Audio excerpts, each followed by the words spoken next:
హల్లెలూయా! దేవునికి స్తోత్రం. దేవుడైన యేసు ప్రభువారు ఈరోజు మనకు పరిశుద్ధ గ్రంథం నుంచి ఇస్తున్న వాగ్దానము ఫిలిప్పీలకు రాసిన పత్రిక 4వ అధ్యాయం 13వ వచనం. నన్ను బలపరచు వాని యందే నేను సమస్తమును చేయగలను. సో ఈరోజు వాగ్దానం కనుక చూసుకుంటే ఇక్కడ అపోస్తలుడైన పౌలు మనకు క్లియర్గా చెప్తున్నారు. ఏంటంటే మనల్ని బలపరిచే యేసు ప్రభువు వారి నామంలోనే మనం ఏమైనా చేయొచ్చు అని. సో మనము యోసేపు యొక్క ఎగ్జాంపుల్ ఇప్పుడు తీసుకుందాం. సో యోసేపు ఆయన జీవితంలో ఆయనకు చిన్నగా ఉన్నప్పుడే కొన్ని కళలు వచ్చాయి. సో ఆ కళల వల్ల అతను అనుకున్న విధంగా ఆ కళ నెరవేరలేదు. ఇన్ఫ్యాక్ట్ ఆ కళ వల్ల అతని అన్నలు అతని మీద పగబట్టారు. అలాగే వాళ్ళు ఎంతగానో జెలస్ ఫీల్ అయ్యారు. దానివల్ల అతన్ని అమ్మేశారు. ఐగుప్తుకు అతన్ని బానిసగా అమ్మేశారు. ఆ తర్వాత ఐగుప్తులో బానిసలాగా కొన్నాళ్ళు జీవించాడు. ఆ తర్వాత ఐగుప్తులో కూడా అతను చెరసాల్లో వేయబడ్డాడు. సో ఆయన అనుకున్న విధంగా ఆయన డ్రీమ్ అనేది అప్పుడే నెరవేరలేదు. కానీ ఆయన ఎప్పుడూ వదిలేలేదు దేవుడైన యేసు ప్రభువారిని. దేవుడైన యేసు ప్రభువారి నామాన్నే పట్టుకొని నిన్నాడు. ఆయన నామాన్ని పేరిటే జీవించాడు తన జీవితం అంతా. సో అలాగా ఉండడం వల్ల ఏమైంది, ఆయన డ్రీమ్ అనేది నెరవేరింది.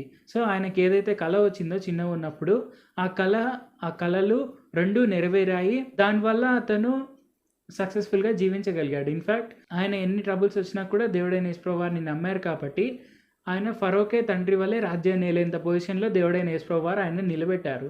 సో మనం కూడా అలాగే దేవుడైన యేసు ప్రభువారి మార్గంలోనే నడుస్తూ ఆయన మనల్ని బలపరుస్తున్నారు అనేది గ్రహించి మనము అలాగ జీవించగలిగినప్పుడు ఏమవుతుందంటే మనం కూడా యోసేపు వల్లే సక్సెస్ఫుల్ లైఫ్ అనేది జీవించవచ్చు. అలాగే మన ప్రాబ్లమ్స్ అన్నిటిపైన విజయాన్ని మనం పొందొచ్చు. సో మనల్ని బలపరిచే దేవుడైన యేసు ప్రభువారు మనకు ఉన్నప్పుడు మనం భయపడాల్సిన అవసరమే లేదు. సో ఎలాగైతే ఆయన కళ నెరవేరిందో ఆ కళ నెరవేరడం వల్ల ఆయన సంతోషంగా జీవించగలిగాడో, ఆయన తదనంతరం కొన్ని తరాల వరకు ఎటువంటి ఇబ్బంది లేకుండా ఐగుప్తులో జీవించగలిగారో అలాగే మనం కూడా జీవించవచ్చు. మనం దేవుడైన యేసు ప్రభువారి ప్రణాళికలో ఉంటే మనము ఎప్పుడు ఫెయిల్యూర్ అయ్యే అవకాశమే లేదు. ఖచ్చితంగా మనం సక్సెస్ఫుల్గా జీవించవచ్చు. కాబట్టి ఆయన మనల్ని బలపరుస్తున్నారనేది గ్రహిస్తూ ఆయన మార్గంలోనే ముందుకు నడవాలి. ప్రార్థించుకుందాం. పరిశుద్ధ జీవాధిపతి జీవంగల దేవా యేసయ్య, మేము మీ మార్గంలో నడిస్తే మేము ఓడిపోయే అవకాశమే లేదు అని మీరు మాకు తెలియపరిచినందుకు వందనాలు తండ్రి. ఎందుకంటే మీరు నిరంతరం మమ్మల్ని బలపరుస్తున్నారు కాబట్టి మేము సమస్తమును చేయగలము అని మీరు మాకు తెలియజేసినందుకు వందనాలు తండ్రి. అలాగే మాకు యోసేపు వంటి గొప్ప ఎగ్జాంపుల్ దయచేసినందుకు వందనాలు తండ్రి. ఆయన జీవితంలో ఎన్ని ఇబ్బందులు వచ్చినా మీ నామం పేరిట ఆ విశ్వాసాన్ని మాత్రం ఎప్పుడూ కోల్పోలేదు తండ్రి.